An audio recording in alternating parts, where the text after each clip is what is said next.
Well, hello and welcome to my study. I wonder if, like me, you're looking forward to barber shops and hair salons opening. I think every time Liz looks at me, she's waiting for my barbers to open up. There we go, hopefully in the not too distant future. What I'd like us to think about today it is something related to what Ash helped us think about yesterday and what I was talking about a couple of days ago. So 2 days ago, we were thinking about other kind of religious practices that we might even unwittingly put our trust in, even a little bit. Ash helped us think about money yesterday.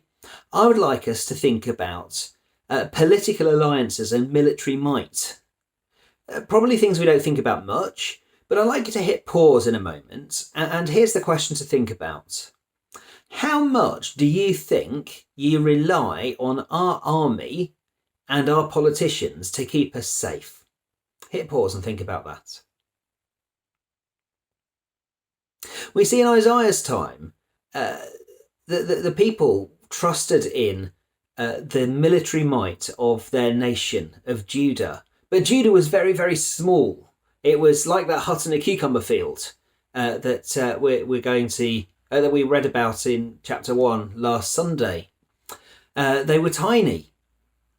So they went in for alliances with other nations a lot. There was Assyria to the north.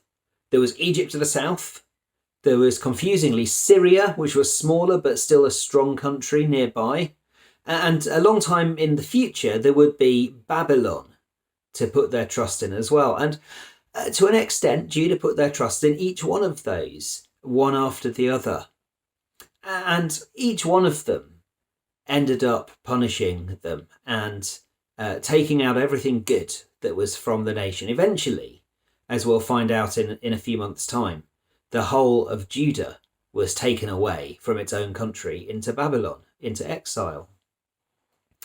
We don't trust in those countries, do we? We don't trust in Assyria, that's kind of eastern Turkey and Iraq, or Syria. Goodness me, we wouldn't trust in Syria, would we? Because they've had a really tough time themselves over the last few years.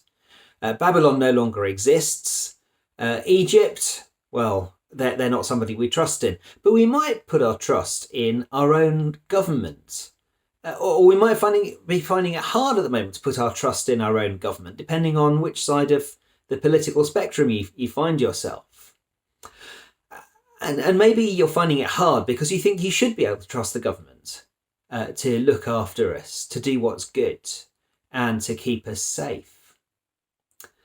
I wonder if we're being taught at the moment that the government isn't the thing that can keep us safe, and neither can political alliances.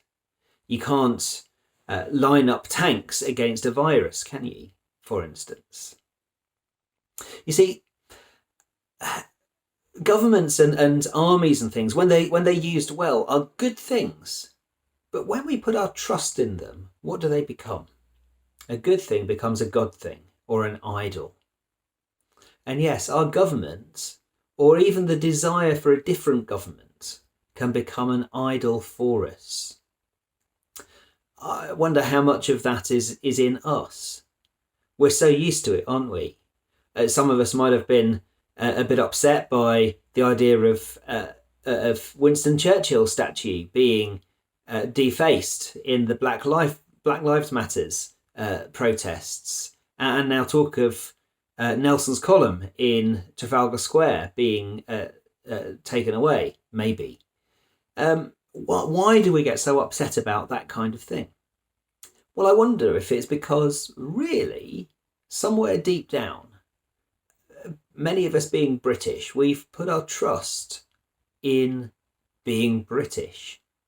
And all that means, the power it means. Rule Britannia, Britannia rules the waves. All of that kind of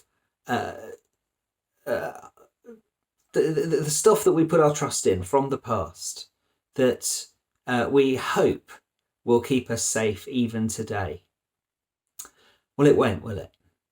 Let's be those people who don't put our trust in military might or political alliances, but who put our trust in God. Let me pray for us.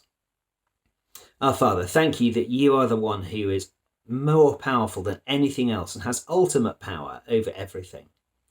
Please would you prevent us from trusting in anything other than you, not even our government or our political powers over us or our army. Please help us to trust only in you. Amen. I'll see you again soon.